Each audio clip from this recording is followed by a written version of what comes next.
good morning, and welcome to Frankly Speaking here on WYDC TV Big Fox. I'm your host, Frank Acom. We are broadcasting live from the Hesselson studio here on Market Street in Corning. It's snowing a little bit out there. Thank you so much for joining us. We've got a lot to cover on the broadcast this morning, and our friend Sheriff Jim Allard will be our guest in the 7 o'clock hour, so get your questions in for the sheriff. That again in the 7 o'clock hour. Is everything look good? Yep. Okay. I was just making sure everything looks okay there. All right. A comment after, well, I just missed it during yesterday's broadcast, and I appreciate this being sent in, so I wanted to read it. Good morning, Frank. Well, good morning. I believe that J.D. Vance will prove to be the left's worst nightmare. He has the feistiness of Trump, but is more difficult to rattle. Also, his time in Congress will give him a different insight than our president. Already looking forward to 8 years of the Vance administration. I've been extremely impressed with Vance. Just the way he handled that interview on Sunday is a prime example. With Martha Brennan, to that viewer's point, difficult to rattle. He can handle it. As a matter of fact, there's sometimes you want to see him almost get more aggressive. But it's a good thing that he doesn't. So I've been very impressed. I think that was a good pick overall. It'll be nice to get to know his wife, Usha, better because she's been very impressive, and their kids were even pretty well behaved. I was grumpier than them by the end of Inauguration Day. It was such a long day. So, yes, I'm excited about the future for J.D. Vance. Breaking news from last night, U.S. Border Patrol and the Mexican cartel members traded gunfire at the southern border. The shooting took place around 1:30 p.m. in Texas, but no injuries were reported. Customs and Border Protection said in a statement without revealing more details. A group of migrants were trying to cross the Rio Grande when shots first rang out, according to Fox News. Border Patrol agents then returned fire at suspected cartel members. The scene where the shooting took place remains active with the Customs and Border Protection Office of Professional Responsibility, the DHS Office of Inspector General, the FBI, and Texas Department of Public Safety all involved in the probe. The shooting comes as President Trump makes crackdowns, and we'll be talking about this more extensively later on in the program, on illegal immigration and fortifying the southern border at an early hallmark of his second term in the Oval Office. So that came in 1:30 Fronton, Texas time, but more information was reported at around 1 o'clock this morning. The U.S. Border Patrol and Mexican cartel members traded gunfire at the southern border. So there is a breaking news story this morning. Okay, we got quite a few things to get to. I see some comments coming in. We'll get to those after the first break. Here is an update. We've got a lot of updates actually this morning from the Trump administration yesterday, signing in an executive order to reinstate thousands of troops that were discharged for not taking the COVID-19 vaccine. Also, he banned transgender troops. We're going to talk about all of that, some of the things that Pete Hegseth has proposed, taking a look at his cabinet in general. But first, as a kind of update from a story for whatever reason we've been bringing to you quite frequently on the program, the Gulf of America and Mount Kinley will soon appear on Google Maps to reflect President Trump's decision to rename the two features. Now, this coming off the story that the AP Style Guide is referring to it, at least in the American editions, as the Gulf of America and Mount McKinley.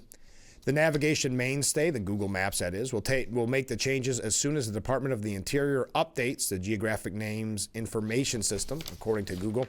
Quote, we received a few questions about naming with Google Maps. We have a long-standing practice of applying name changes when they have been updated in official government sources. When the GNIS makes the change, Google will then move to update Google Maps in the U.S. quickly to show Mount McKinley and the Gulf of America. The company said the forthcoming updates follows their long-standing practice regarding official names of places that vary between countries. Google Map users will see their official local names based on their location. So for users outside of the United States, Google Maps will likely still have the previous name, the Gulf of Mexico, listed alongside the new one. Quote, everyone in the rest of the world sees both names, Google said. That applies here too. So there you are. Google Maps. Changing to the Gulf of America. Hey, did you see, and this is another breaking story from overnight, Jim Acosta is leaving CNN. Now, if you recall, during the first Trump term, Jim Acosta became almost a poster person for anti-Trump journalism, getting very confrontational at press conferences. He liked being an activist. He liked the stories being about himself and not the actual news. He wanted to be the news. It received a lot of criticism. It's one of the reasons why CNN is struggling so much in the ratings, because of that bias. They'll always say perceived bias. It's not perceived. It was crystal clear. Well, we have been following the back and forth of his time slot being moved. Well, because of that move, he is now, according to reports, leaving CNN after being pulled from the network's programming schedule. The domestic correspondent, is his official title, Jim Acosta, is expected to leave the cable news network after his show was replaced and he was yanked from all scheduled programming. Originally, it was reported that he was going to be on at midnight, but that even looks as if perhaps that was no longer the case. Last week, the anchor's 10 a.m. slot on the network was replaced with a Situation Room with Wolf Blitzer and Pamela Brown due to the network's scheduling rearrangement.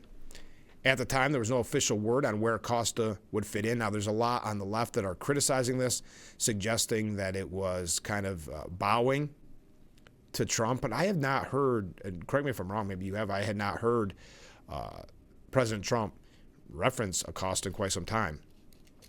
But at the time, there was no official word on where Acosta would fit in, but the network apparently asked him to take a graveyard shift with a midnight program. The change in scheduling seemed to be a deal breaker, and Acosta is now expected to leave CNN altogether, is what the Status Newsletter and Fox News is reporting. The anchor reportedly, quote, struggled with the choice, an outsider at the cable news network told Fox, which may have influenced him to cut his contract short. Well, obviously midnight, not a preferred time slot for someone who thinks of himself as a star, who thought of him as the anti-Trump resistance at CNN. Another person at CNN told Fox that they were disappointed with Acosta's apparent resignation and figured he had the talent to make very late night news appealing. Many viewers like Jim. If there's anyone who can make the overnight go, it's him. It's sad to see him go, the insider said.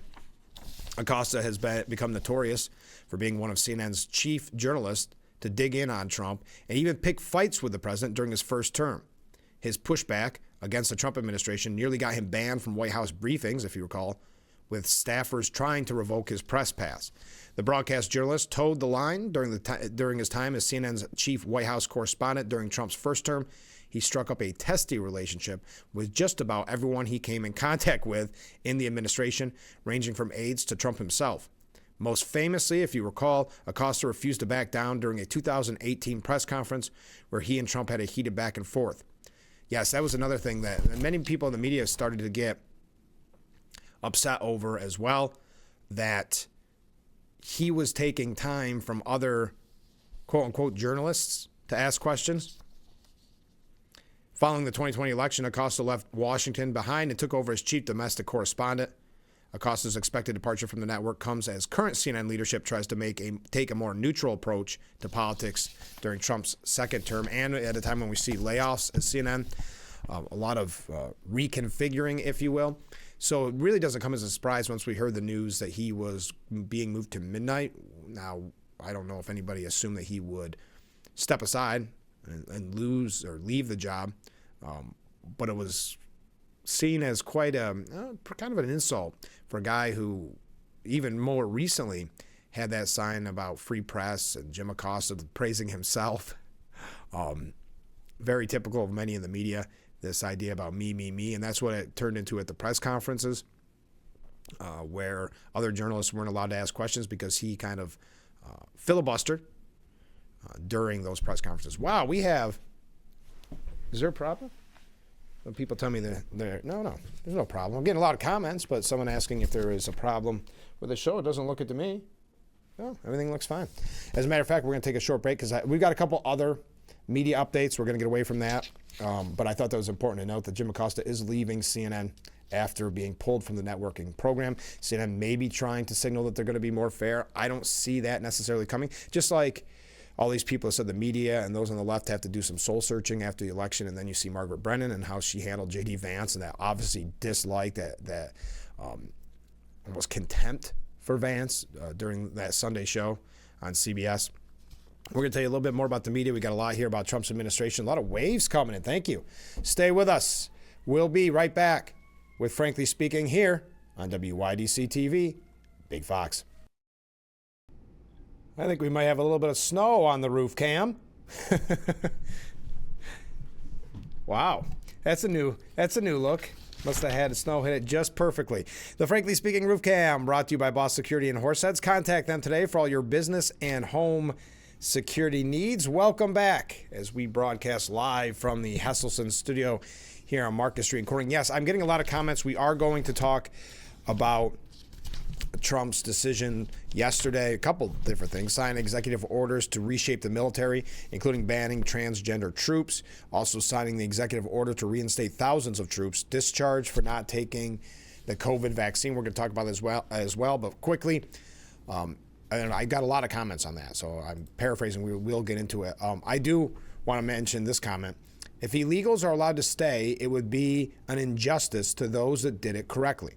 They take classes, fill out tons of paperwork, and pay for the privilege to become citizens. Yes, that's a very good point. That's why, pardon me, polls showed that the Hispanic vote in many instances was against illegal immigration, and the media is going full force on these crackdowns as trying to paint them in a bad light when, again, you say, aren't they deporting the criminals? Not just on the fact that it's illegal, hence the name, to come here illegally, but also the ones, the illegal aliens that they've been deporting have a criminal record. So the media's trying, and we'll get to that in just a little bit. But back to media updates. ABC, CBS, and NBC spent 46 minutes covering the Trump January 6th pardons and less than 4 minutes on the Joe Biden pardons. See, that is such a stain on Joe Biden's, whatever you want to call it, legacy. That even David Axelrod was saying it was tawdry. So many others on the left were criticizing it. So they kind of want to whitewash it. They want to put it in the background, not highlight it to you so that you'll forget about it. But I'll continue. ABC, CBS, NBC spent over 46 minutes covering President Trump pardoning January 6 defendants, but barely found time to mention former President Joe Biden issuing preemptive pardons for his family. During the final hours of his administration last week, Biden issued preemptive pardons for relatives James Biden, Sarah Jones Biden, Valerie Biden Owens, John Owens, and Frances Biden. That same day, Trump signed off on pardoning more than 1,500 charged with crimes stemming from the January 6, 2021 attack at the U.S. Capitol shortly after retaking office. Now, the Media Research Center analyzed the morning and evening newscasts on ABC, CBS, and NBC to determine how the pardons were covered. Now, keep in mind, the pair of orders did occur on the same day. They found that ABC, CBS, and NBC on day one spent 46 minutes and 32 seconds on the Trump pardons compared to only 3 minutes and 32 seconds on Biden's preemptive pardons. And I'm not going to go through each individual newscast, but it should come as no surprise. This is how the media is operating now. Think of the difference, folks. Think of the difference of the coverage of Trump this last week as compared to the 4 years of the Biden administration. Very happy to ignore stories about Biden, very happy to not have news from the White House. But with Trump, obviously, we've seen it. The magnifying glass is back out. I'm sure many are upset they're working weekends again because there is so much news in the Trump administration. But their focus and their negative focus, which we're going to talk about here in just a little bit, is what's the most troubling and so glaringly obvious after coming off of 4 years of kid glove treatment of the Biden administration.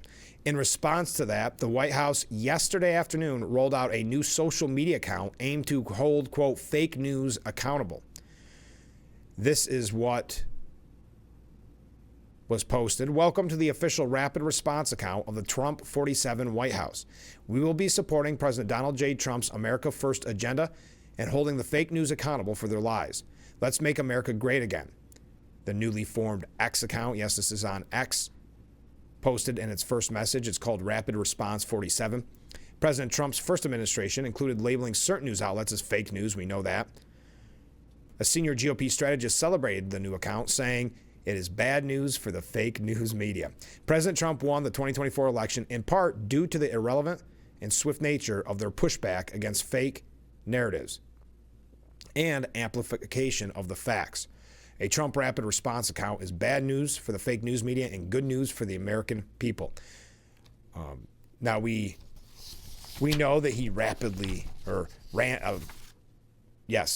it's called rapid response, but he would go after the fake news, as he called it back in 2016. But it's nice to see that the news will be held somewhat to account. And I think that's why, Jim McCaw's out at CNN. I think that's why you're going to see more pushback from these outlets that become radicalized, that become so political, which we're already beginning to see. And it's not just the media that hasn't learned their lesson. Have you seen this? I don't know what this is going to make you feel this morning. This is coming from NBC News. Democratic lawmakers are slamming Trump for not making good on the promise to immediately lower food prices amid egg shortage. Yes, I know what you're saying. It's been a week. And we were told for 4 years that there was no inflation, that everything was great. Never mind your grocery bills. Never mind your gas bills. Everything's great under the Biden administration. Boy, how the tables have turned. During your first week of office, you've instead focused on mass deportation and pardoning January 6th attackers, said Senator Elizabeth Warren and 19 other lawmakers in a letter to the president. Yes, it's been a week and he didn't lower something that's going to take a long time with how much money was spent by the Biden administration and rapidly increasing inflation. But he had a week and now they're upset.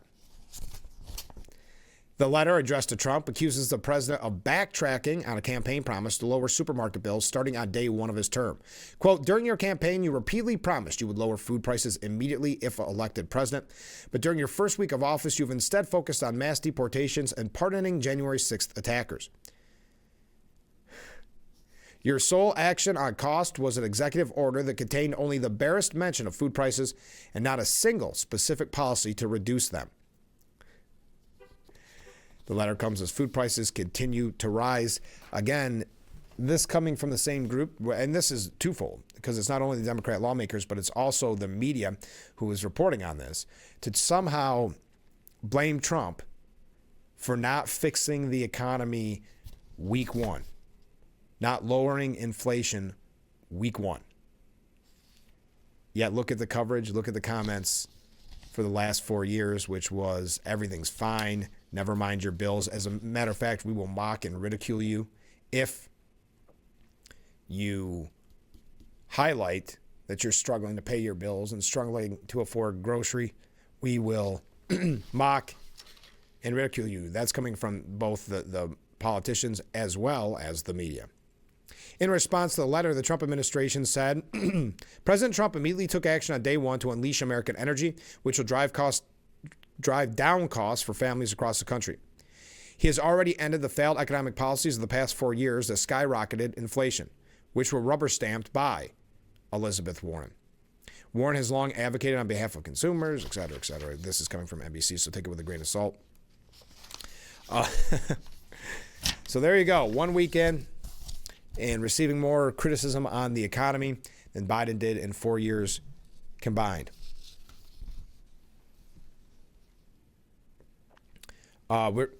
Yes, and the media is more than happy to run with it. Expect record high egg prices for most of the year. This coming from CNN. Americans can continue to expect high prices for eggs this year due to the ongoing avian flu outbreak and inflation. Egg prices are estimated to increase about 20% in the year 2025 compared to about 2.2% for food prices in general. While some states escaped last year's outbreak, many have reported a resurgence of the virus, which killed about 17.2 million egg-laying hens in November and December. The average price of a dozen large grade A eggs was $4.15 in December, up from $3.65 in November. Emily Metz, president and CEO of the American Egg Board, said not to be the bearer of bad news, but we're in this for a while. Until we have time without a detection, unfortunately, this very, very tight egg supply is going to continue. Now, they're also saying don't panic buy if you do see them. But trying to somehow, again, a weekend, somehow trying to tie this in with Trump. But we've got more on Trump that we're going to talk about. Quite a few things here about what he's been doing. Every day is a busy, busy news day, isn't it? So stay with us. Again, Steuben County Sheriff Jim Allard will be our guest in the 7 o'clock hour. So if you have any questions for the sheriff, please pass them along. I'll try to do my best to get to them during our interview. So that is today at 7. All right, stay with us. We'll be right back with Frankly Speaking here on WYDC TV, Big Fox. The Frankly Speaking Roof Cam brought to you by Boss Security in Horseheads. Contact Boss Security for all your business and home security needs. As you can tell, a little bit of snow on the camera this morning. Welcome back as we broadcast live from the Hesselson studio here on Market Street Coring. Let's go through some viewer comments. Recall when it was considered bad taste to report negativity. Let me try that again. Recall when it was considered bad taste to report negatively on the president of the U.S. Now it seems you are rewarded for doing so. Yeah, in most instances, especially at the beginning of the Biden administration, if you mention anything about mental acuity or maybe suggesting that there should be some type of cognitive test, you were called right-wing propaganda. You were saying, as this viewer mentions, it was bad taste to criticize the president, but now it is rewarded in most instances. Though there are a lot of people, if you noticed after the inauguration, a lot of newsrooms being cut, like at CNN, CBS, I believe, as well. You've had examples where there are mass layoffs. The ratings, like MSNBC, are so low that they're going kind of an offshoot from their parent company. So I don't think it's as rewarded as much as it was in 2016. Now I think they're trying to find their footing a little bit. That's not to say they're going to stop being negative. I'm not saying that at all. And there'll be a lot of people that are rewarded for it. You're exactly right. But some outlets are trying to figure out how they can regroup to at least make some money. A comment from a different viewer. If all these illegals are such upstanding citizens and an asset to have, why doesn't their own countries want them back? Yes, fighting Trump. We do have a piece about Colombia maybe we'll get to later on that. Comment from a different viewer. Good morning, Frank. Well, hey, good morning. When the snow leaves the roof cam, you'll see that changes have been made. Market Street is now Frank Street, okay? And the hill to the west will soon have your face carved in it because Mount Rushmore is getting crowded. Trump would approve. Thank you. Home values would plummet in the area. But I do appreciate the nice sentiment. Yes, yesterday we had the report that there, and I can't remember the representative's name, and I apologize, putting forth a bill that would have Donald Trump's face carved into Mount Rushmore. I don't know where that will go, but that's where we got talking about Mount Rushmore again. Well, if they can rename the Gulf of Mexico to the Gulf of America, why not? All right.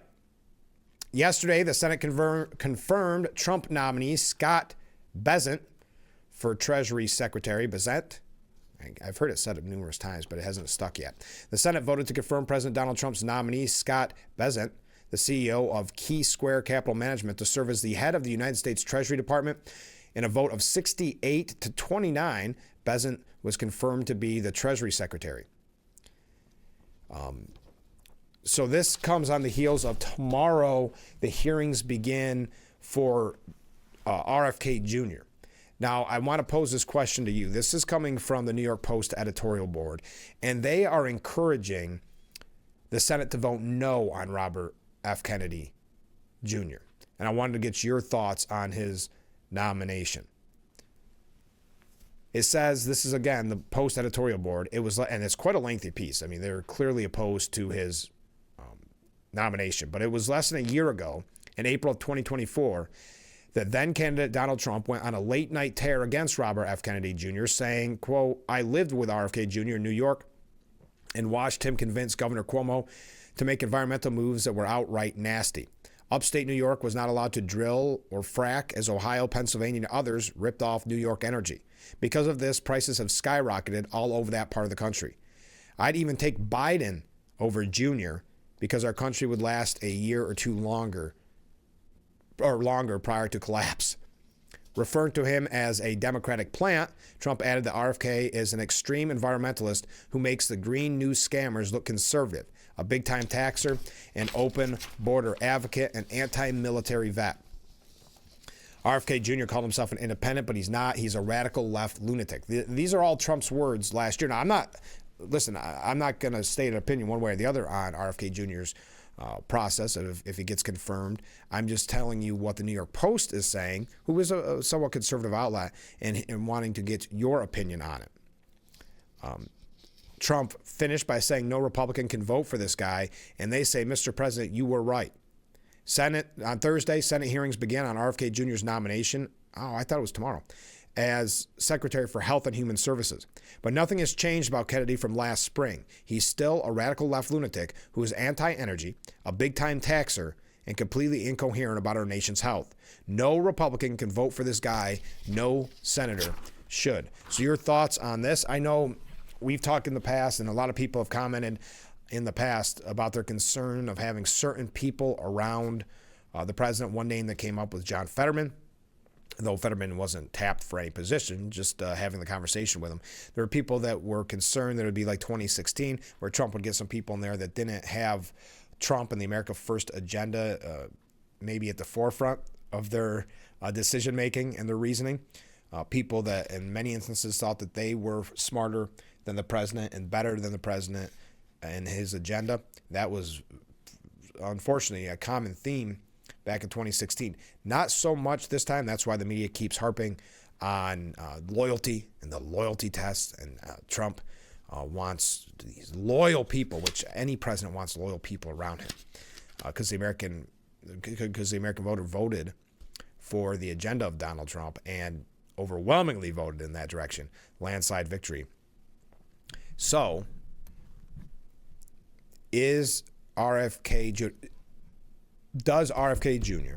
have the president's agenda and best interests at heart? That's just a question I'm posing to you. I would love to hear your thoughts on it. The Senate can save President Trump here from, this is again the New York Post, from someone who will become a millstone around him and his agenda. This is a choice born of a political pact of which they were not a part. We sincerely believe Trump would live to regret a Secretary Kennedy. We know the United States would. So senators, listen to Donald Trump from April of 2024. This is the wrong man in the wrong job. Send him packing. Your thoughts on that opinion piece, but also your thoughts on his nomination. Do you believe he will be confirmed? That says Thursday. I've also read that it's Wednesday, that tomorrow some of the hearings begin. So either way, do you believe, I mean, look how difficult it was for Pete Hegseth with J.D. Vance breaking that tie. But with Robert F. Kennedy Jr., if Democrats believe that he will push a more Democratic agenda, will they end up supporting him and making this an easier confirmation than you would expect? These are just questions I'm posing to you. I don't have a strong stance, but I know that last, as I said, they're kind of a millstone around the president's neck and his agenda. We don't need that. We saw a lot of that in 2016 where people got in there that thought they were better than the president himself, thought they were smarter than the president himself, thought that their agenda was more important than the president's agenda. So obviously there's been a lot of concern of, will that happen again? And so far we have had some very interesting picks and people that I do believe are loyal to the agenda and loyal to the president. But will that remain? So your thoughts on that. When we come back, we're going to talk a little bit about immigration. Yes, we do have the changes in the military. In the 7 o'clock hour, at some point, we're going to be talking with Steuben County Sheriff Jim Allard. So stay with us. This is Frankly Speaking here on WYDC TV, Big Fox.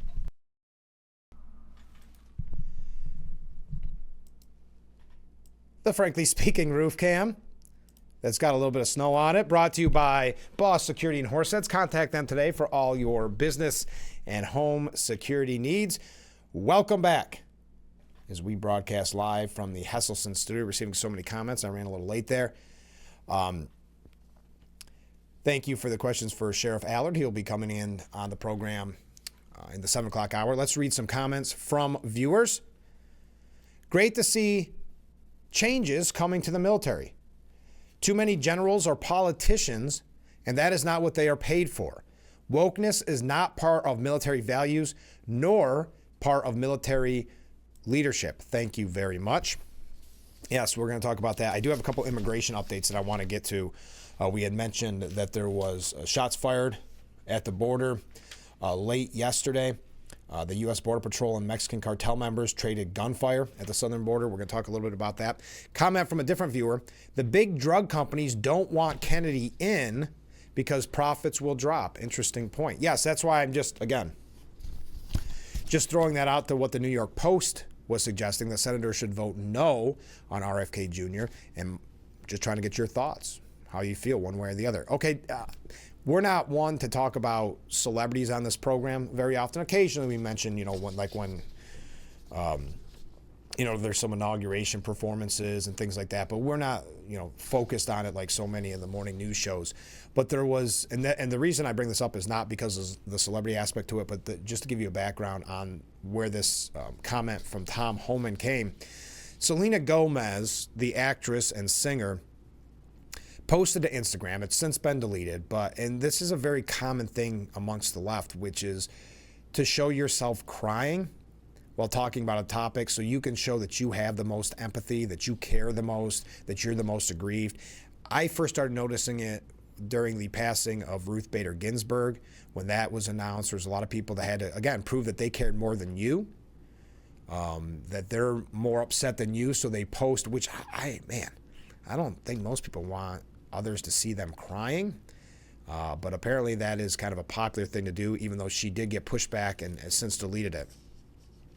But she said basically, all my people are getting attacked. The children. I don't understand. I'm so sorry. I wish I could do something, but I can't. I don't know what to do. I'll try everything. I promise. So this again, kind of, I guess, a Messiah complex. Don't worry, my fans. I will do everything I can. I know you look to me to, I guess, change immigration policy. Are people actually asking Selena Gomez to do that or think that she has that power? But that's not the reason, again, why I bring this story out, because Tom Homan was asked to comment on the viral video, and this is what he had to say. If you don't like it, then go to Congress and change the law. We're going to do this operation without apology. How do you like that? I love that line, because so often the media is trying to paint, and I've got examples of that, paint this is cruel. Remember, they did this with the kids in cages in the 2016, the years of, 2017, the first term, I got to start saying it that way, of Trump. So now, tough talking, border czar, Tom Homan, I don't mean just tough talking, tough acting, saying, we're going to do this operation without apology. We're going to make our community safer. It is all for the good of this nation, and we're going to keep going. No apologies. We're moving forward. Homan has promised that there will be arrests every single day, which would culminate in millions of deportations. Over the weekend alone, ICE made 286 arrests on Saturday and 956 on Sunday. Now, tying that in with what I had mentioned, the media trying to portray it as cruel, Anna Navarro from The View, not a Trump supporter, she said, you asked the question, is this what people voted for? I've actually seen some video this weekend of Latinos who voted for Trump crying. Again, a popular thing to do online, apparently, because now she went into a different language, so I'm not going to try to and be in any way disrespectful and not be able to pronounce it. But they're getting deported. I'm having a very hard time mustering up any sympathy for these people. Ooh, so now she's kind of going after people that support her policy. I'm an immigrant. I know the desperation that it takes to leave your country. Amongst immigrants in particular, there is no doubt that we want anybody who had the opportunity to come to this great country and committed a crime, we want them punished. We want them deported to the fullest extent of the law. But a lot of good, hardworking people who are in our schools, who are our colleagues, who own houses and businesses here, who are the parents of U.S. citizen children, are getting caught up in this because it's been reported that ICE officers all over the country have been giving a quota. This is no way to meet the quota with just criminal aliens. I think what he's done with the military, in addition to the legal aspects that may be involved, has a lot to do with a publicity stunt. The point is cruelty.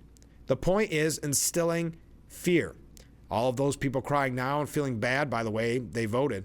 There's going to be another election in 2 years, and we're going to have to wait 2 years of pain.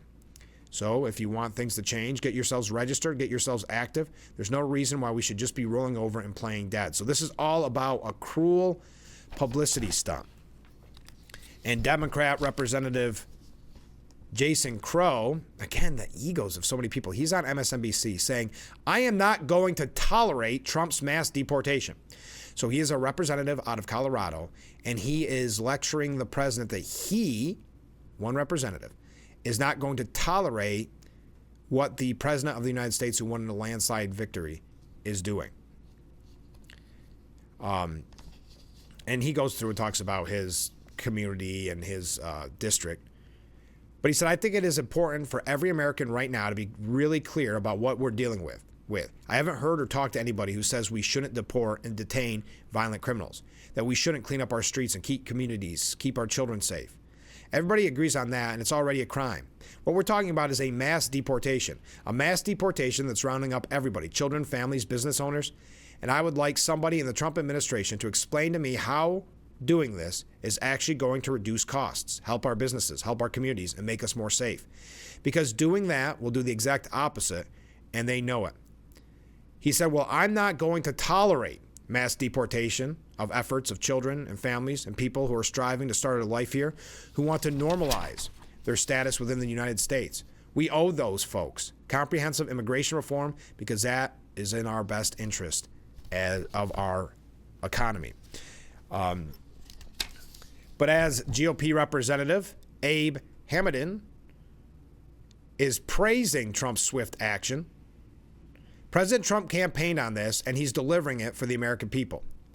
If you look at the polling, even Democrats are in favor of deportation of illegal immigrants. So right now, he's deporting the most dangerous illegal immigrants, and you're starting to see the raids, and it's quite a sight to see because for too long, the Biden administration, they prioritized illegal immigrants over American citizens. They treated American citizens as second-class citizens, and President Trump is about America first. So these deportation raids happen so fast, and that's exactly his style of leadership. He knows he has no time to waste in delivering the results for the American people as they already voted for those policies back on November 5th. So far, so good. He also said that Trump has learned a lot from 2017, his first term, and this time around knows exactly what to do to get his agenda accomplished. It's kind of funny because many of the Democrats actually voted against the Lake and Riley Act, for instance, when it was in Congress last session, but now they're supporting it because they see electorally that it's beneficial to them.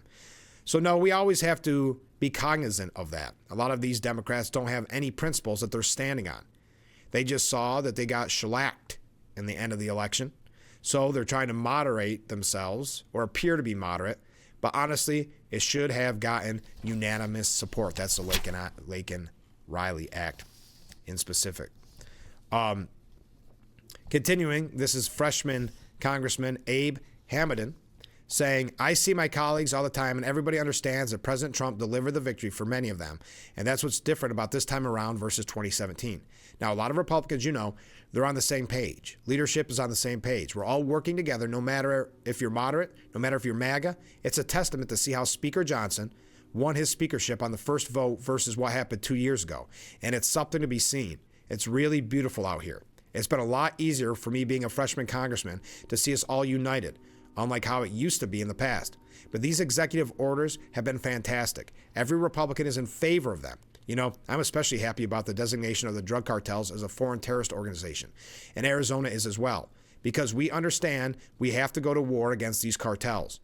So just seeing the action that President Trump is doing so fast and his team is doing so fast is a testament to his leadership style and something that Congress must emulate and must back him up. All right, on that note, wow, we got a lot of comments coming in. Keep them coming in. We've got to take a short break. Stay with us. This is Frankly Speaking here on WYDC TV, Big Fox. It's kind of pretty having the snow on the roof cam, though. Very hippie. The Frankly Speaking Roof Cam brought to you by Boss Security in Horseheads. Contact Boss Security for all your business and home security needs. Welcome back as we broadcast live from the Hesselson studio here on Marcus Street in Corning. Let's go through some viewer comments. Lesson learned from recent border incident. Border Patrol needs more range time. If you cannot hit target, you cannot properly protect it. That must be in reference to the breaking story this morning where the U.S. Border Patrol and Mexican cartel members traded gunfire at the southern border. So thank you very much. Here's a comment from a different viewer. I did pharmaceuticals for 38 years, and Kennedy would just hurt all people, not pharmaceuticals. Thank you. And that's why I've asked the question, are you pro, con, indifferent to Robert F. Kennedy Jr. getting the nomination, maybe being confirmed? The reason I bring it up is the New York Post had a lengthy piece this morning suggesting that he would be a detriment to the Trump administration and a hindrance to Trump's agenda. So just your thoughts. Comment from a different viewer. It's so sad to see how little informed the younger generation is and how much they believe the pipe dreams that they see on TV. They're told that things are being done to hurt and harm people when in all actuality, it is meant to help save people. You actually have to feel sorry for somebody like Selena Gomez because she's so far gone in what the media has actually hoped that most everybody would have believed him followed. Thank you very much. One other comment here, I think. As far as the economy and grocery prices, they can't magically drop. Give Trump a chance to make things right. He has a lot on his plate, and he is cleaning it. I agree. That's what makes it so funny, because we saw such a lack of interest in the presidency for the last 4 years by the media. No scrutiny. We were even mocked and ridiculed and gaslit, even though that term's thrown around too often, but gaslit about the economy. That no, inflation's actually not a problem at all. It's a booming economy. You should be doing great. And yet, we all know what it was like to, I still do, but to get our groceries and pay our bills. So that was 4 years. And then they mocked and ridiculed you if you said you couldn't pay for all your bills. They said, haven't you looked at page 39 of the bureaucratic book here that says the economy's doing great? Now that Trump is in a week and a day, they are already criticizing him for not having egg prices lower and grocery prices lower, so much so that Senator Elizabeth Warren and 18 other lawmakers sending him a letter criticizing him. Hey, by the way, continuing on the border agents recorded a shockingly low number of illegal crossings 1 week into the second Trump presidency. Less than 600 people crossed illegally into the U.S. from Mexico on Sunday, a stunningly low number since Donald Trump took office. Sources said that not a single one of the 9 sectors received more than 200 crossings on January 26th, and the number of daily encounters only reached 582 in total. For comparison, the daily number of border encounters during the final days of the Biden White House teetered between 1,200 to 1,400 a day. Wow. So obviously the message is being sent. Now in New York and New Jersey, immigration enforcement officers now have quotas. They're trying to paint this as a negative, I guess. Each U.S. Immigration and Customs Enforcement fieldhouse, there are 25 scattered around the country, including in New York and New Jersey, would be required to make 75 enforcement arrests daily under the newly established quotas, according to a Washington Post report. It cited 4 sources with knowledge of the directive and who said it was handed down on Saturday. The quotas, if achieved, would boost the number of daily ICE arrests nationwide to more than 1,800, well above the agency's typical count.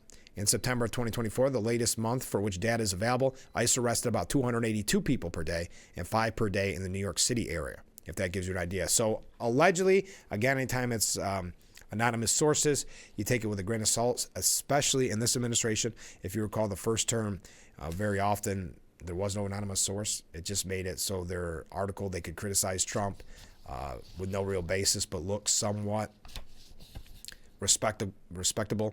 So again, according to this, 75 arrests daily under this new quota. Okay, we've got some other topics to discuss as we wrap up hour number 1. As I mentioned, Sheriff Allard will be joining us in the next hour, so stay with us. This is Frankly Speaking here on WYDC TV, Big Fox.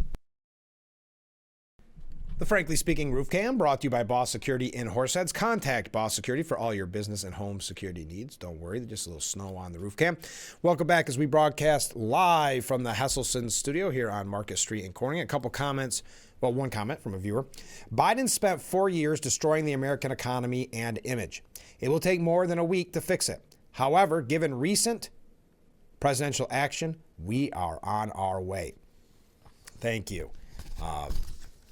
All right, so Trump signed an executive order reinstating thousands of troops discharged for not taking the COVID jab.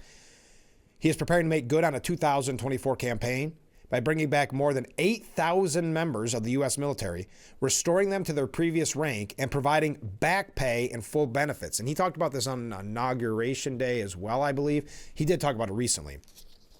The order will cover active duty or reserve service members who were kicked out for not taking the COVID jab mandated by the Biden administration between 2021 and 2023. Just 43 of the roughly 8,000 removed returned to their service branch after the Biden administration the mandate.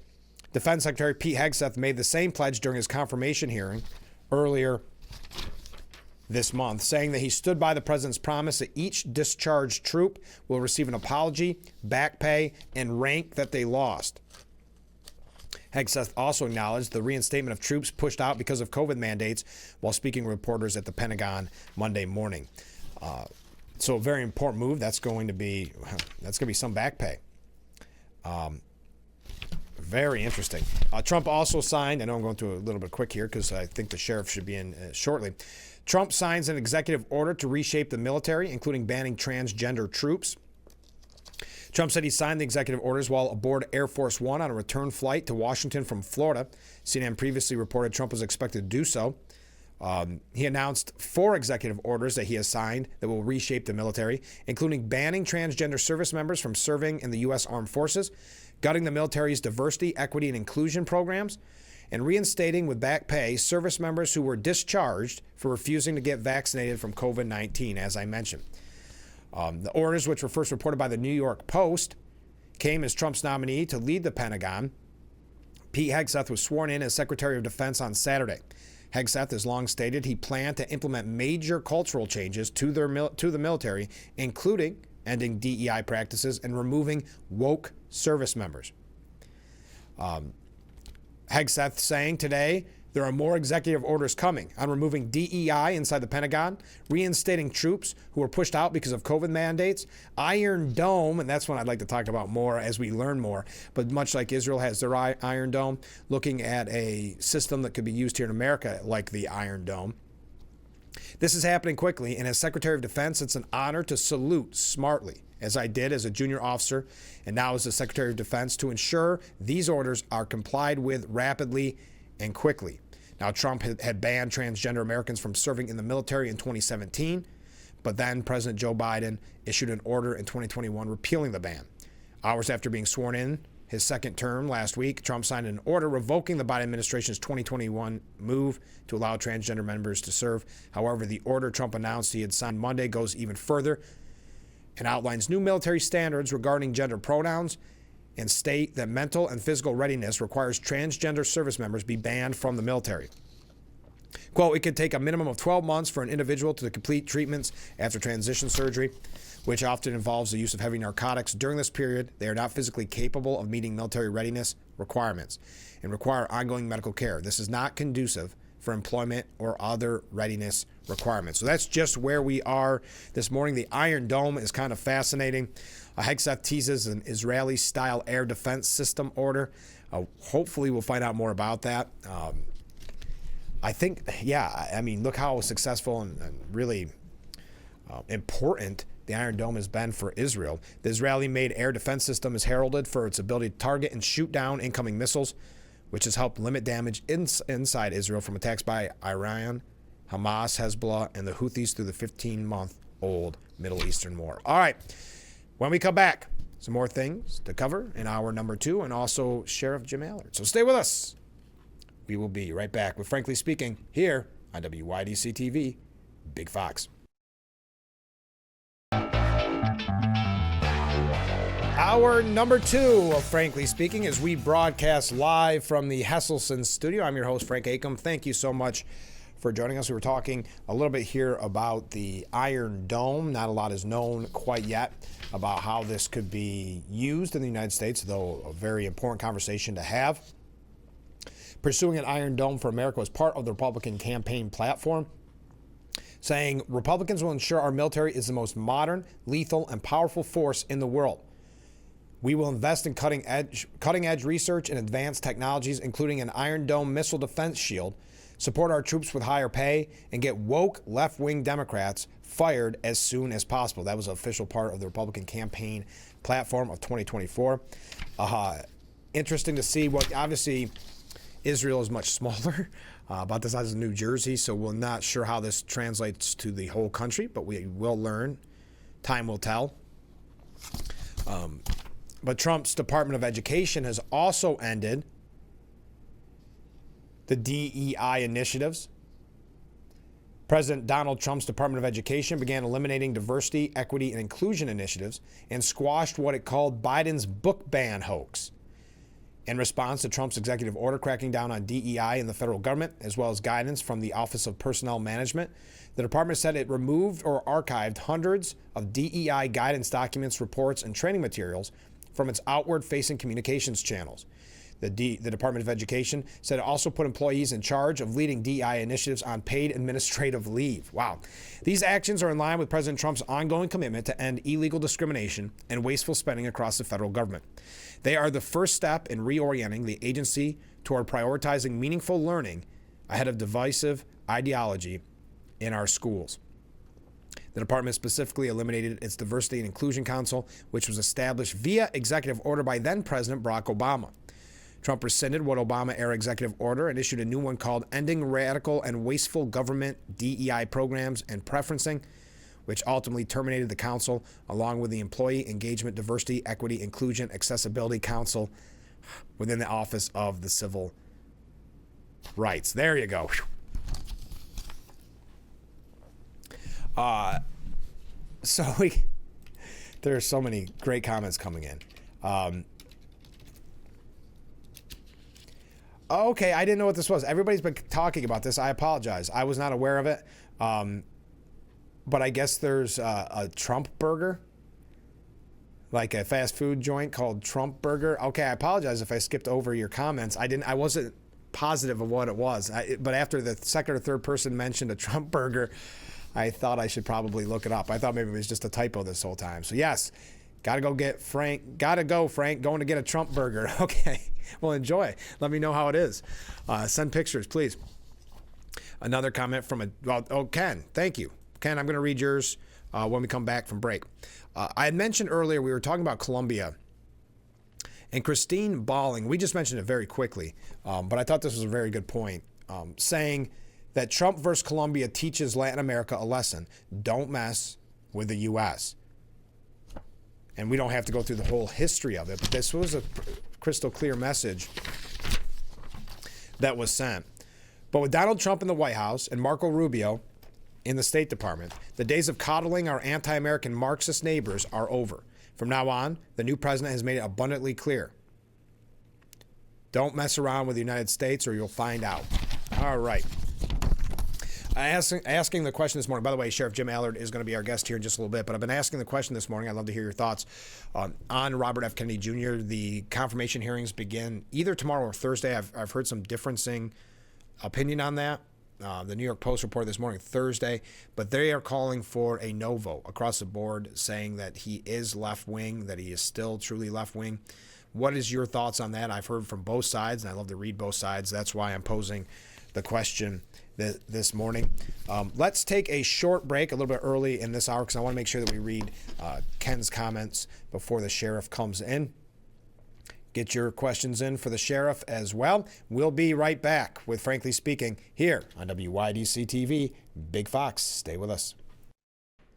The Frankly Speaking Roof Cam brought to you by Boss Security. See, it's starting to clear up a little bit there. Had a little snow on the camera this morning. Still do, but starting to see historic Marcus Street. Of course, the Roof Cam brought to you by Boss Security and Horseheads. Contact them today for all your business and home security needs. We are back broadcasting live from the Hesselson's studio. A couple comments from viewers. First comment is Trump's DEI program should stand for Don't Illegally Enter. That seems to be the case. I think you're right. It would be don't enter illegally, though, right? Yeah, there we go. Don't enter illegally. DEI. There. Got it backwards. Comment from Ken. Ken from Horseheads writes, Frank, we all need to buckle up for the bumpy ride that the legacy media and Democrats are going to take us on for the next 4 years, which we are already starting to see the beginning of. Though Jim Acosta out, very interesting. The lies and misinformation will be nonstop.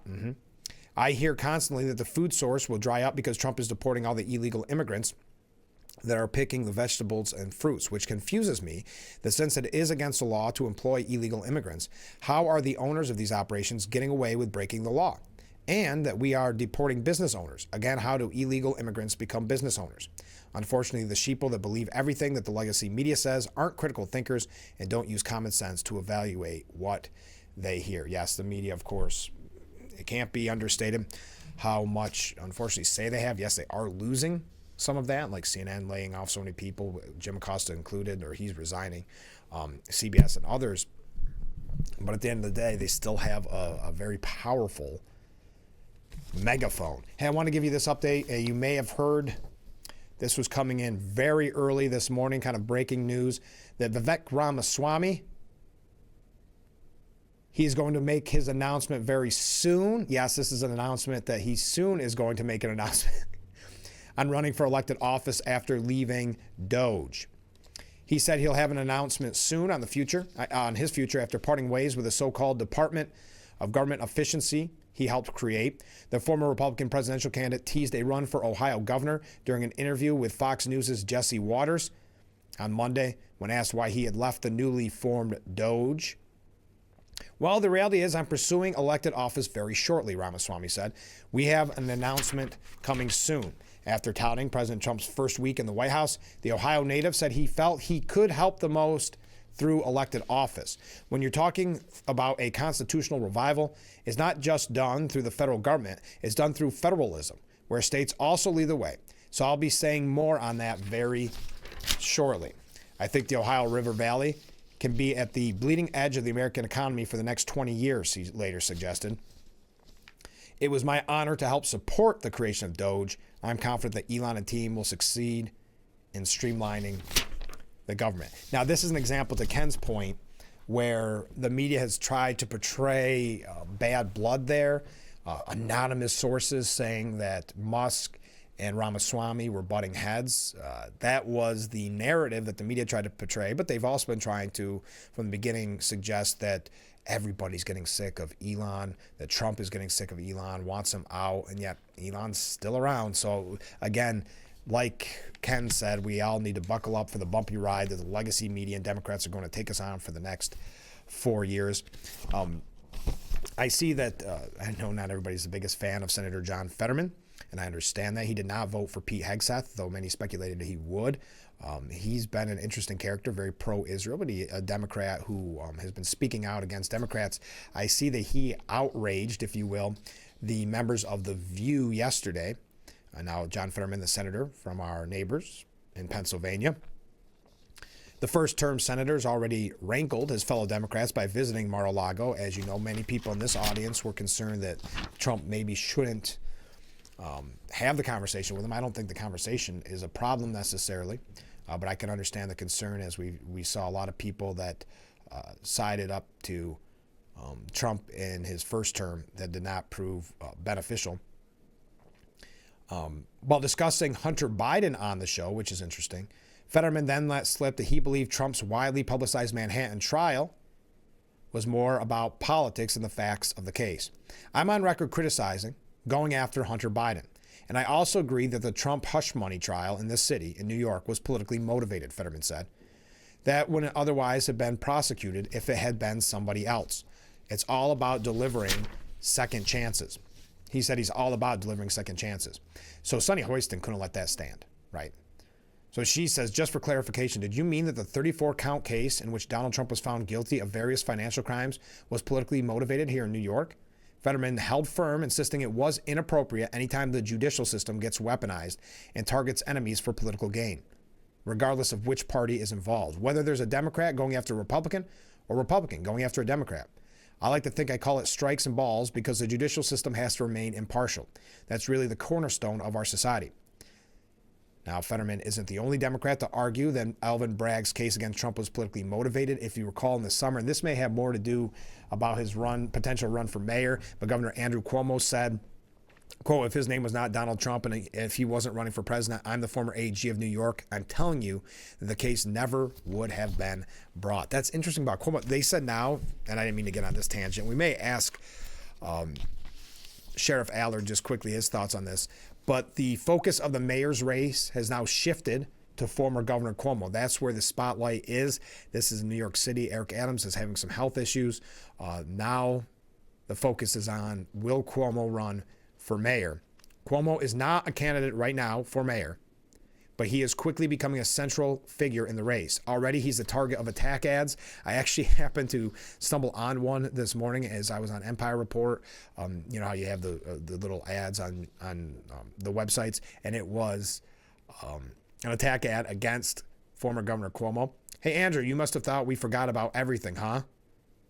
I mean, you lied about the deaths of thousands of seniors, said one ad. The declared candidates, meanwhile, are treating him like the frontrunner, while the incumbent, Mayor Eric Adams, sees his political fortunes decline. Adams is set to go on trial on federal corruption charges in April and has drawn criticism from Democrats for the overtures toward President Trump.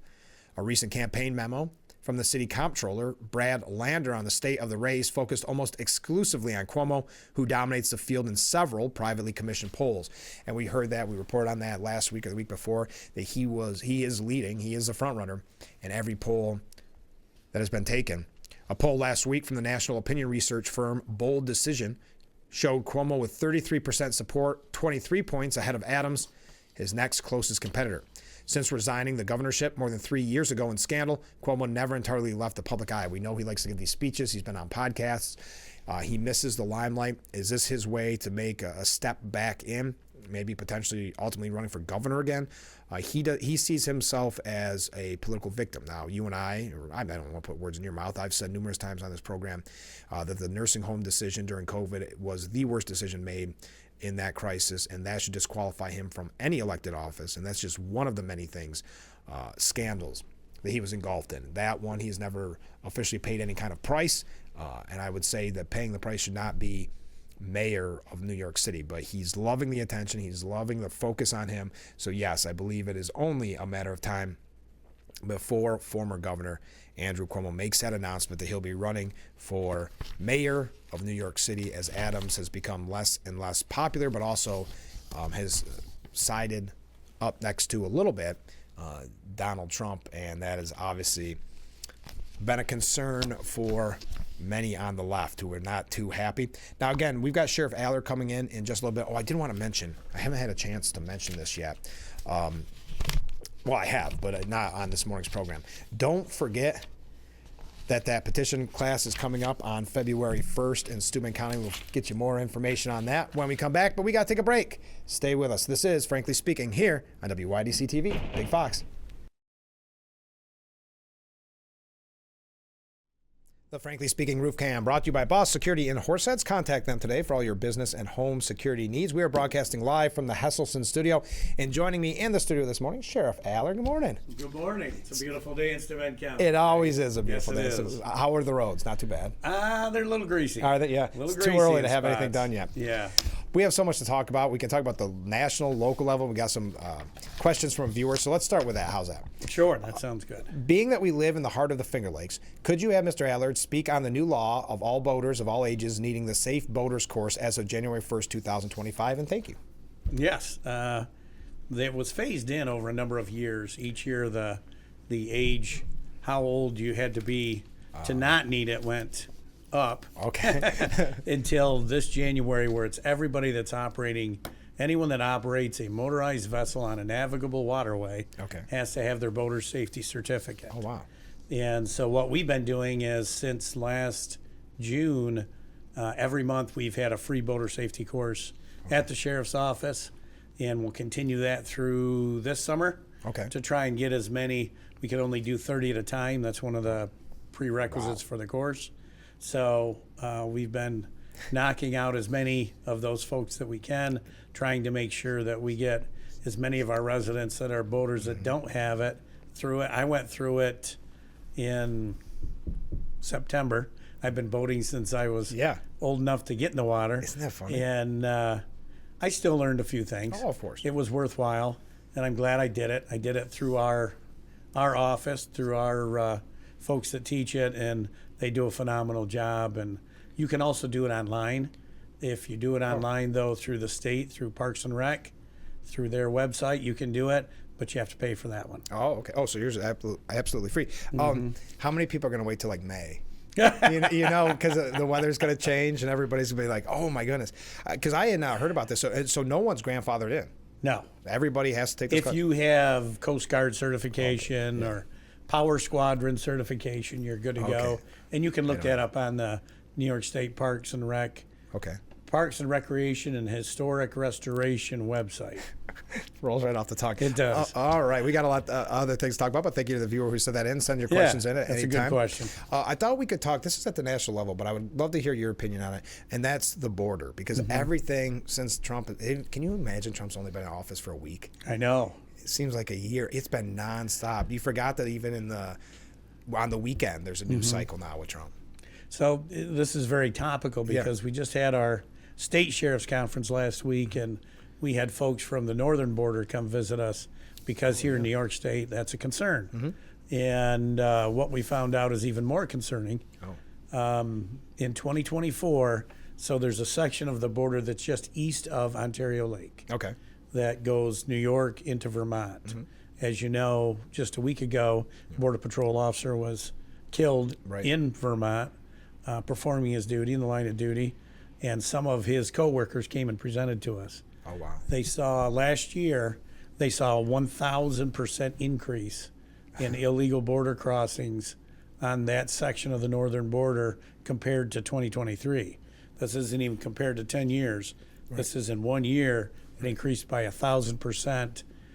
They had more known and suspected terrorists crossing illegally on the northern border last year than on the southern border. That's scary. Is it because the focus has always been on the southern border? It is, and the resources are on the southern border. A lot of our northern border looks like out here. Yeah, exactly.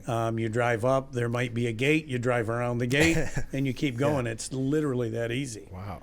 So there's a big push to get additional resources up there and try to close that down, close down that loophole. Well, I know Congressman Langworthy was bringing this up quite some time ago because I don't think it was on anybody's radar. Even with the story you mentioned last week or 2 weeks ago now, I guess it was last week, it was almost shocking to hear Vermont.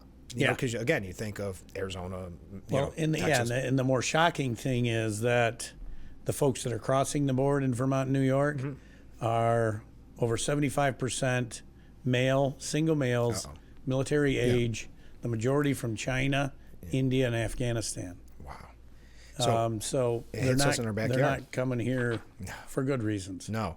And that's why, what do you think when you watch the news coverage of the deportations and the crackdown? It seems to be going pretty smooth. It does. And, they've been ramping this up and planning it for a while. Yeah. And they're utilizing all their partners, which, again, brings us to New York. Right. And our state governments and our attorney generals' decision to not allow us to cooperate with our federal partners. It doesn't make any sense. So if I share motor vehicle information from the Department of Motor Vehicles with ICE, I can be charged with a felony in New York State. That doesn't even make sense. How ridiculous is that? At a time when we always talk about cooperation, especially, remember, after 9/11, that was always the big thing. Yes. You have to have cooperation between every agency. Unilateral communication. Yep. Shared services is a big issue, and they're telling you specifically that you cannot share that information. Yes, that if I do, I can be charged with a felony by Letitia James. That is. And she would do it, too. She would. She'd love to do it, I'm sure. Yeah. It's called the Green Light Law, which I had to sign and verify under penalty of perjury that I would not share DM. So these guys are having people come over the border trying to stop the vehicles, yet if it's a New York plate, they can't find out who owns it. They can't find out if it's suspended. They can't find out if it's stolen. Right. Nothing. It doesn't even make sense. I mean, who comes up with this? Is Albany, isn't it? Yes. I mean, they come up with decisions like this that are it's detrimental. New York City. Well, New York City, and they do it for some type of virtue signal, I guess. But there seems to be a lot of pushback, and we're going to talk about the state in the budget. But with public safety, there seems to be a lot of pushback now, and I think that's why Richie Torres, Mr. Defund the Police, is now all of a sudden Mr. Rah Rah Police, right? Because he wants to run against. He's our hero now. Yeah, right. He wants to run against Hochul on the Democratic ticket. But I think they're starting to wake up. That doesn't mean they're not going to do anything, I don't think. Well, and again, if you look at the returns from the last presidential election, Yeah. the shift, Yeah, Trump made a huge significant, inroad. significant. Yeah. Well, because I know we've talked about it. They can keep, I hate this term, gaslighting us, but telling us everything's safe. But everybody's been affected one way or another. It's just like bail reform. Yeah. We know it's not working. So again, all bail reform has done is delay the process and create a whole class of victims unnecessarily. Yeah. It's made us innately less safe. But, the governor acts like she's Mrs. Public Safety now, and no one talks about the bail reform. That's completely ignored. If you want the biggest, easiest fix right away, don't you go that direction? Yeah. Yeah, but she's not. Well, and she continues to close prisons. Oh, yeah, And there's about so I get notified every time someone is released from prison onto parole and sent to Steuben County. Okay. And virtually, I'm going to say 90% of them, their new address is 3 East Pulteney Square, which is DSS. Yeah. Yeah. So they're coming in without a place to be. They're being afforded housing as homeless. And we all wonder why our homeless numbers are going up. Skyrocketing. Well, it seems to correspond pretty good with the number of prisons that are being closed. Yeah. Yeah. And what is her stated goal behind all these prison closures? Well, the Sheriff's Association met with, and I can't remember which senator it was, the one that's behind all of the HALT Act and all of those, and straight up said, our goal is to have zero incarceration.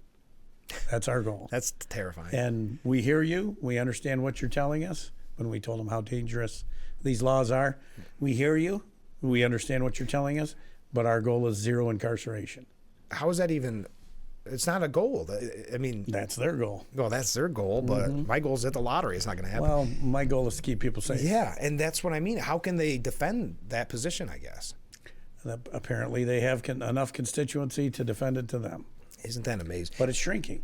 Yeah, that's what I think. Even in the city, because you look at, man, if you read the New York Post, that's like Mad Max stuff there. It I mean, is. it's terrifying. Yes. So I can't imagine the residents of New York City are even happy with the direction of public safety. It doesn't seem that they are. And they're not. And that's why you see Mayor Adams reversing his stance on several items. Yeah, and if you look at the involuntary commitment, which is interesting that they're having the conversation, but right away, as soon as Governor Hochul even mentioned it, Carl Hastie said there's too much detail there, basically signaling we're not going to look at this. Yeah. So everything's dead in the water except for the kind of the fluff, right? Right. Yeah, the only thing I saw encouraging is a raising of the maximum age to take the test as a police officer. Oh, yeah. That was in the budget. That's encouraging. I think there's a lot of folks that are getting out of the military after 20 years at age 38 or 40 that could do another good 10 years Of course. in law enforcement. And are we still struggling with a shortage in general? We are. Yeah. We just had a test, a deputy's test. 27 people took it for the entire county. Oh, wow. And we'll do the PT test this Saturday, which usually cuts that in half. Oh, wow. Yeah. Well, what did the numbers look like even 10 years ago? Typically you'd have 75 to 100 people taking the test. What a big difference. Yeah. And corrections officers still Still low on those. We're starting to make a little headway on that. Okay. But we're still significantly short. All right. We're going to take our first break. And then when we come back, we got some other major issues to get to. So stay with us. We'll be right back with Frankly Speaking after this.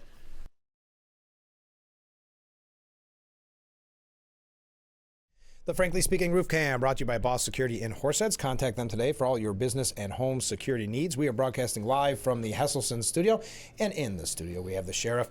All right, so where do we go from here? You want to talk about the county? Sure. All right, why not? Everybody's been waiting patiently. I can't do that. I can't do that to the viewers. Any updates? Obviously, we've been following this for way too long. Right. I haven't. So here's the troublesome thing for me. Since the decision came down from the Supreme Court Justice, I haven't heard yet from the county anything that would indicate that they have received it. Okay. Other than we're evaluating it. But there's been no admission of wrongdoing. And there's been no change in policy regarding executive session. Oh, that's interesting. So Because that was pretty crystal clear what they thought about the use of executive session. I thought the justice did a great job of spelling that out very well. So I haven't seen that yet. And again, I don't know what's going on because it's all still being done in executive session. Right. So I do know that I look at the minutes and the agendas of the different committee meetings, and the administrative committee especially seems to bring up things in executive session and vote on them still that are not on the agenda. That doesn't make any sense. And it's pretty consistent almost every month. This past month, this month, just 2 weeks ago, they went into executive session without it being on the agenda and voted to sell almost half an acre of village property in the village of Bath to the American Legion, which for $1,200. Right. Which I'm all about. Help the Legion out. Absolutely. But put it on the agenda. But why is that even executive session? Right. That's what troubles me still is I feel like I fear that they haven't learned any lesson or changed direction.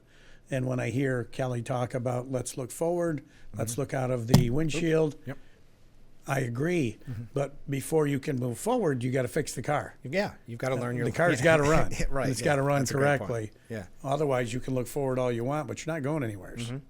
So that's troublesome for me, is that I don't think they've learned or admitted any wrongdoing yet. I haven't seen anything admitting No. wrongdoing, but if they're still doing executive sessions, then they definitely haven't learned any kind of lesson. But is there Right. any repercussions that you know of when it comes to executive sessions, or is it just you got admonished and then they ignore that admonishment? So the comptroller can come in and do an audit of that Okay. and admonish them further. Okay. The comptroller actually is in right now doing a 4-year audit of the county finances. Oh, interesting. But it's all strictly county finances. Right. Okay. So they're going to be there for several months for that, and we'll see what that reveals when they're done. But yeah, that's troubling, and I still hear different legislators, and I get reports of different members of the county government making untrue statements publicly about me still. That's very troubling Yeah. because at some point in time, there's going to be consequences for Of that. course. Yeah.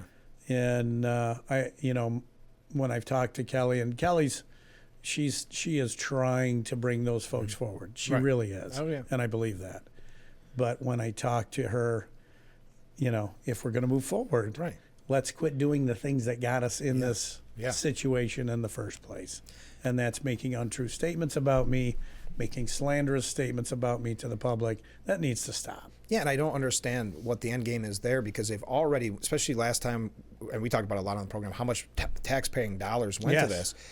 You would think, especially with a major local election year this Yeah. year, you would think that this would be something they want to steer clear of, not making it worse, not doubling Correct. down when it comes to executive sessions. And I did hear Kelly say that some of my figures weren't correct. She's right. They paid more than what I reported. Yeah, sorry about that. Yeah, they have spent more than what I reported. Is that right? Because in my press release, that was just up until September. Oh my gosh, that's So- right. Yeah. Oh, So there's been more since then. that is unbelievable. Yeah, they hired Communication Council, which is a crisis communication company, and it's should tell you something. $700 an hour Wow. How do I to get help that job? them.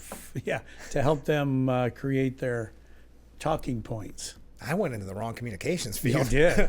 That's where the money's at. So I'm sure Hesselson's is paying you they're- $700 an They hour. are. Thank you, Hesselsons. But that is really interesting to think that when you hire a crisis communication, doesn't mean you technically did anything wrong. Right. But it's also, hence the name, kind of Correct. a red flag as well. Yes, Communications Council is the name of the company. They're out of Ohio, and it's over $700 an hour to use them, and they've used them. Wow. So, But where are these talking points being used? Because I haven't heard. There's been no press release. Remember the video thing? Oh, that I Jack remember. Wheeler Yeah, did? yeah, I remember that. But Yeah. I'm saying since the court case or the Supreme Court decision came down, Mm-hmm. has there been any? You mentioned you haven't heard anything. I haven't seen any No. statement other than we're, like you said, look into it, and there's been nothing else. Right. But at what point like I mentioned so many times, do you stop digging? Right. I mean, yeah. And that's why does it look as if there's going to be an appeals to this? I don't know. Yeah, we just There's don't been know. no public discussion of it.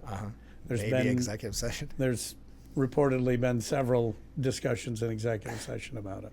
That doesn't seem like a good. I don't understand the executive session, but I know way back during. You remember during the Tea Party days? Yeah. That became a very big topic. The open government and Yes, be transparent. that's all it takes. Mm-hmm. And if you firmly believe what you did to the sheriff, Why back away? Why be quiet about it? Right. Why do it in executive session? Be forthcoming with the taxpayers who just spent, as you said, even more than we initially reported. Yeah.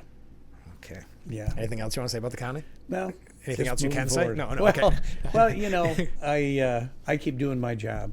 Oh, and one of the things that Kelly said was that the county offered to buy me insurance. Oh, yeah. And I'd rather do my own policy than take the insurance.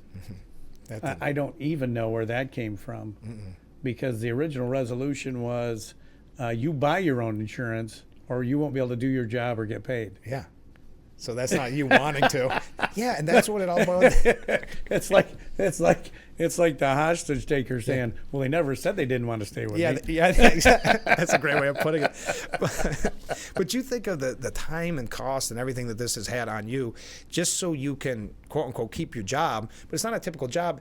The voters voted for you. Correct. And, Yes. and I know I say this every time you're on the program, but this is what seems to make people, especially in Chemung County, who don't really have a dog in the fight, they see this as, wait a minute, wasn't the sheriff voted on by, so who believes that they know better than the voter? Independently elected. Yeah, independently Yes. elected.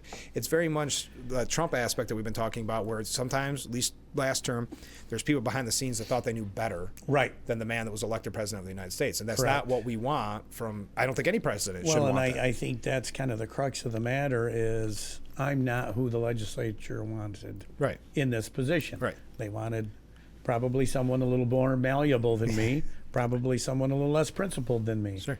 And the people of Steuben County had different ideas. Yeah.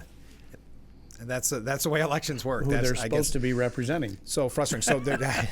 So there's no real timeline on anything else. We're just kind of waiting to see if there's anything. Wow. Yep. Yep. I wonder if it's going to be interesting to see the fire, if this lit the fire under anybody come election season. You're probably watching closer than anybody.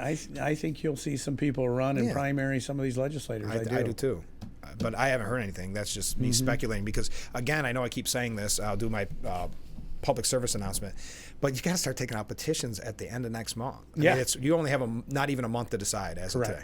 So if you're going to do it, and we have that petition class that I've been promoting, which is coming up at the That's good because Steuben I County don't think Annex. people realize how strict the rules are on petitions. Yeah. And it's like I try to tell people, it's not intimidating if you know. Like I know when I first ran, I talked to Joe, I talked to Vicki Olin, because they're the experts, right? And they want you to succeed. Yeah. And you don't want to go out in the freezing cold and then have something be Not thrown out. counted, yeah. Yes. So again, that's February 1st at 9 a.m. at the Steuben County Annex. That's 20 East Morris Street in Bath. I think that's great that they're doing that at the Board of Elections because people should get involved. And this isn't just at the legislative level. It's all this is At a the very local local level. level. Yeah, we had, I think it was the town of Lindley a year or 2 years ago. The only elected office that anyone was running for was highway superintendent. Yeah. No one was running for judge. No one was running for that's sad. clerk. No one was running for town supervisor. No one was, everything was write-in. In Hornby, I think we had a period with no judge. There's been several of our municipalities where judges from other townships had to come over and double up. Yep. And if you look at even like town boards, and I know town supervisors are up this year, they're begging. Some of these towns are literally begging, please get involved. Please run. And it's really not that, I mean, there's quite a not bit of that time. onerous. Yeah, no. And at the end of the day, you feel good. It's like I was telling Joe Semplinsky was on last week, the new assemblyman, and and we were saying, win, lose, or draw, after you get petitions signed, after you run, you still can pat yourself on the back because you did what most people don't do. They want to complain, Right. but they don't want to take that step. They don't want to and try and change. fix it. Exactly. So we'll be promoting that up till February 1st, which is coming up in just a couple days. But make sure, if you want to get involved, get involved. But we got to take a break. We'll be right back with Frankly Speaking here on WYDC TV, Big Fox. The Frankly Speaking Roof Cam brought to you by Boss Security in Horseheads. Contact them today for all your business and home security needs. The sheriff's in the studio, the Hesselson studio, that is. All right, we got a lot more to talk about. Hey, we've been talking about some ups and downs, positives, negatives, but I didn't even ask about how Toys for Tots and Coats for Kids went this year. They went so well. Yeah. And we had people, especially with the Toys for Tots, even after we did our event, people would call, hey, I've got a basket load of toys that I want to bring in. And we were still receiving at the office for the next 2 weeks more and more toys that we would then give to Toys for Tots, and they would go to Steuben County Children. So it was awesome. They went very well, and the coats BOCES was getting coats from us within a week Oh, that's of great. us getting them, and we'll have the rest of the folks in and get those peeled out. And of course, Shop with a Cop. How'd that go? That was huge. There was, oh my gosh, I think almost 60 kids this year at that, and we team up with everybody on that one. Yeah. So it's not just us, but it went very, very well, and they made some children, made some Christmases Isn't that much nice? happier. Yeah. Why did I start with that? Why didn't I start don't with the know. positive? We always wait too much. I want to read a couple comments here from viewers. That's what I was looking at here. Thank you, Jim. I will be signing up for the boating course. I was unaware I needed to. Has that been kind of common? It is, because you think, like me, I'm 61, Yeah. You're not- and I have to go take a boater safety course. I've been boating for 50 years. Yeah, right. But yeah, you do. You do. Yeah, I'm And- surprised I didn't get more attention. And the important part too is you can now get, once you get that boater safety course, if you go in to get your enhanced license from DMV, Yeah. it's a little anchor that goes on your license, so you don't have to carry the certificate with you on the water. Oh, that's nice. It's right on your license. Right part of your life. You can do that. You like can the pay for anchor, that. like the anchor tattoo I have on my forearm. Correct. Yeah, okay, just From when you were in the Navy. yes, exactly. So when I eat my spinach. Another comment from a different viewer. Many people should show up to the next legislative meeting and voice their concerns and call for all the resignations in regards to the situation with Sheriff Allard. Well, thank you, viewer. We'll leave that we'll leave that out there for others to digest. Thank you. Yes, that's very nice of you. One thing, and I've been talking to a mutual friend, and recently we had the breaking story in New Orleans with a car driving through the crowd. Yep. Yeah. And that person's point, which is a very good point, we think of like a New Orleans or some big crowd, but we have a lot of big events in our area. So do we think about that at the local level? We do, and I'll tell you, after the Boston Marathon bombing, we revamped the way we looked at the Wine Glass Marathon. Oh, yeah. And at the start and at the finish, we have the portable barricades now, and I work closely with Chief Spalding. She just ordered more barricades. Oh, great. After New Orleans, but every year we increase the security and improve the way that we look at the mass gatherings. Our issue for me as the county sheriff is we have so many events such as the Fall Foliage Festival, Festival, a tongue twister there. Yeah. The county fair, Oh, yeah. the Dairy Festival, the Hammond Sport Fair, Smoke in the Valley, Smoke on the Water, all of these events that are typically held in conjunction with very small municipal PDs, and they don't have the resources. Right. So we help them as best we can, but we have a long way to go to really get to the point where I feel secure that, because when you talk about a soft target, Yeah. we are as soft as it gets. And I read an article that's the days of like September 11th with an airplane, those are gone. Terrorists Right. are now looking at what is relatively very simple for them. yeah, just drive into a crowd. Yeah. And it does seem to happen with pretty too much frequency. Yes, and again, you can drive into a crowd with a rifle and a IED, Yeah. and you're on the news. Yeah. And that's what the big push is. So we meet our chiefs, Steuben County chiefs. We meet bi-monthly, Okay. and these are the things that we go through. Is hey, these are the resources we have. Let's make sure we pool our resources across. And through the emergency management office, we can get more portable barricades when we need them. Good. They have some also. So yeah, I've been looking at this very closely since Boston Marathon bombing, because the Wine Glass is the second biggest marathon in the state of New York. Yeah. Second only to the New York City Marathon. Right. So, and it's widely regarded as a must-do because of the beauty of the area and the time of the year, and it's fairly flat. Yeah. And it's one of the last qualifiers before Boston. So it gets a lot of national and international attention. course. One year, Runner's World said it's one of the top 10 in the world Yeah. that you have to do if you're a runner. So I'm glad that, because everybody thinks it can't happen here. Yeah. And then God forbid if something does happen. Well, I don't want it to happen. Exactly. That's And I know, especially you bring up the wine glass. I know that you've been very Very involved. focused with, Yes. across the board on that. And we'll talk about that. We're all thinking, because it's snowing out, I'm just trying to think of the nicer days of the Wine Glass Marathon. And some of the events. We're talking about, beautiful we're this talking year, about too. boating. We're talking Yeah. about all these nice things. And then you look out in the snow. So in general, how's things at the sheriff's office? Things are good. Good. We still need more correction officers, obviously.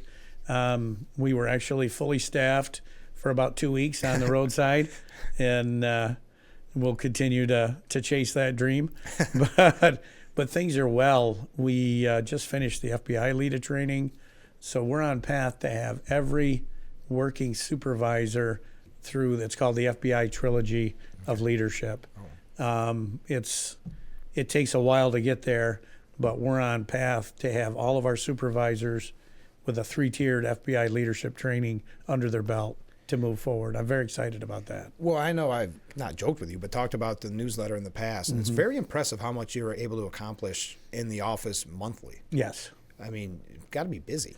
it's very busy, but again, busy hands are happy hands. Yes. So so I have a few thoughts that you only gain professionalism through training, and training and leadership. So professionalism is one of our core values. So we continue to train and make sure that we get the resources to our folks that are going to help them excel. And how's the morale been? Because we talked about it with the county. I don't want to get back to the county issue, but I think it's important to note, because when you have a lack of people or you're looking for Yeah. more people, how is the overall morale? Morale's great right now. Oh, good. The deputies just got a really good contract, Okay. and they got 20-year retirement, which they were one of the few agencies that didn't have it. Yeah. And they're doing well with that. And we've been able to recruit in phenomenal people. And I'm very excited about that. And it brings our level collectively up. Yeah, of course. And it allows us to provide better service. And, you're always going to, it's law enforcement. There's always going to be times where you do things that are uncomfortable and unpopular, but you have to do them. You have to do it. And I think our folks understand that and are doing a phenomenal job of moving forward through all the diverse issues that we face. Of course. And is the changes being made, the 20-year retirement, is that because it's been so difficult to find people to do the job? It's a monetary issue. Yeah. Okay. It costs a lot more for that program than it does for the 25-year. We're one of the last counties to switch over for their deputies, and it's entirely a monetary issue. Okay. Now, in the past, we mentioned a little bit earlier on, defund the police and some of the things we've had to deal with in Albany. When you look at the incoming term, the new president, is it nice to at least overall see what seemed to be a very pro-police mentality? Because that's been a little bit different from years past. Right. Yeah. So we at the conference that I was just at, state conference, we had the DEA and the Border Patrol. They were both presented, and they were like ecstatic over the changes because now they can do their jobs without their hands tied. Border Patrol specifically. Yeah, they felt like for the last 4 years their hands were tied, and now they can do their job the way it should be done. Wow. And they were very excited. I'm excited to see. I think we're heading into a time where we've always had police support in this area, and it's always been phenomenal. But I think everybody's starting to wake up to the fact that all of these failed social programs of the last 4, and in our case, the last 8 to 12 we were ahead years, of the curve. have come back to do nothing but make them less safe. And when you look at, like, if you remember when we had to do police reform in 2019, that was everybody but state agencies. And when we've had to do the Principal Policing Act with mandatory reporting to the Attorney General's office, that was everyone but state agencies. And now what you're seeing is most of the issues of abuse or ethical issues that we're seeing in the media are not local. Right. Yeah, that's a good point. So if the state is running the boat on those, which they are, what's that tell you? Now, I know this is kind of going full circle, though. Do you think, because we see the change at the national level, the inroads that you mentioned that Trump made here in New York State, what do you think the 2026 election looks like? Not to get that far ahead, but with Hochul, because Hochul she can say that she's for public safety, but nothing in her record shows it. No. And she's caught between a rock and a hard place because Yeah. she's not liberal enough for her own party. Isn't it amazing? And she's not Republican enough for the rest of the state. And she's not willing to fight. Like Correct. Cuomo, for better or worse, he didn't care about burning loved to bridges. fight. Yeah. She doesn't want that fight, and so when Carl Hasty signals that they're not going to look at that, it's over. Right. Because she doesn't She have just that fight in accepts her. it. That's Right. why nothing came up about bail reform in the state of the budget when she's Yes. talking about public safety. Right. And again, we're still the only state that our judges Yeah. can't assess public safety to do bail. Makes We're no the only sense. state. It makes no sense. And we're the highest tax state. Again, Right. we wear that crown. Yeah. And I know I've asked you this in the past, and this time maybe it was a little bit better, but do you get nervous in the sheriff's office when it's time for the budget? I do. Yeah. Yeah, well, especially not as much right now as it was under Cuomo. Yeah. Under Governor Cuomo, it was like, what's Wait, coming? yeah. What do we got to get ready for? Yeah. You never know. Because that's where all of the most disastrous decisions were made. Bail reform specifically, Yeah. but the HALT Act and the Clean Slate Act, which was under Hochul, Yeah. and all of those. They're still trying to figure out how they're going to do that. Yeah. We had a meeting with the Office of Court Administration on that because we can't seal without an order from a court. Yeah. Yet all of these records are supposed to be sealed. Yeah. And the courts are going, Yeah. how do we do this? Why do we do that in New York State? Not to get on a tangent here, but we Do did it with everything marijuana. backwards? Yeah, we did it with Yeah. marijuana, right? It's a wild, wild west. It still is. But now they're trying to tout the numbers as if it's a big tax boom. Think of how much time and effort and money's been wasted Yeah. on the way they did it. And all it Raise the takes age is was a perfect example. take a breather and So- think this through. Our last 3 juveniles that had to go to a security detention, we had to take them to Nassau County Wow. because there's no beds upstate. Yeah. Still. Yeah. And we're 5 years in. It makes, I don't understand the knee jerk. Well, it's got to be with her. She wants to do the kind of virtue signaling and beat California to the punch, must be. Yeah. Which is not where you want to be. No. I mean, No. but like you said, at least at the national level, we know we have more of a pro police. And I We do do. think there are some, like Richie Torres. Do I believe he's changed his opinion? No. No. But at least Leopard hasn't changed yeah, his. yeah, exactly. spots, But yeah. at least you can see people realizing and waking up to the idea that voters want public safety. They do. Well, people want to feel safe in their own. My goodness, right? And, Yeah. and when all these issues are even affecting us upstate in rural areas, it goes to show there's a larger problem overall in the state. Remember this time last year when they had the squatter laws in New York City, and people upstate were going bananas because could this come here? Because that's the track. Yeah. Whatever's in New York City Absolutely. gets pushed to the rest of us. When they look at corrections, they think Rikers Island is the only jail in the state. I know. And they make all their decisions based on Rikers. No. Well, like you said, at least at the national level, I guess. And I do think 2026 should be interesting because I don't even know if Hochul makes it past the primary. Because if Richie It'll be Torres tough. does enough to dupe people into Right. believing that he's more public safety, and let me tell you, that article that I read in the New York Post, I'm sure a lot of people could be duped by it. Unfortunately. So, but that's got to be kind of good for Republicans in the long run, only because then you've got the kind of bloody up during a primary and then 2 fresh-faced candidates as compared to Hochul. Wow. Yeah. Wishful It'll be interesting to see. I hope that, again, I'm going to be shamelessly Republican here, but Yeah. I hope that we find good- a candidate that's a rock star and that starts pointing out because Governor Hochul has a press release every day. Yes. And we need a candidate that's going to look at each one of those and go, this will never work and this is why. Yeah. And or this would be a better way to do it and this is why. And can we also not wait to the last minute? I know. It's so frustrating every time. It is. It's very frustrating. Because we'll say, most of the time we're kind of stuck with somebody, not always, but that doesn't have the name recognition. So now you got to get the name recognition, raise the money, all that Right. in a very quick amount of time. And you've got to get the media notice because that's the other thing we trouble with, or stumble with is our candidate doesn't get the media coverage. No.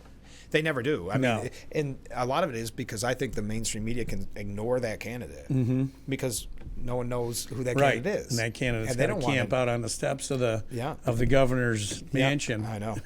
I know. Well, we are out of time. Thanks for giving me so much time this morning, Sheriff. Yeah, no worries. Anytime We'll you know do it again that. soon. Yes. All right. Whenever. Join us every weekday morning at 6 for Frankly Speaking, only on WYDC TV. Big Fox, we will see you tomorrow morning, bright and early.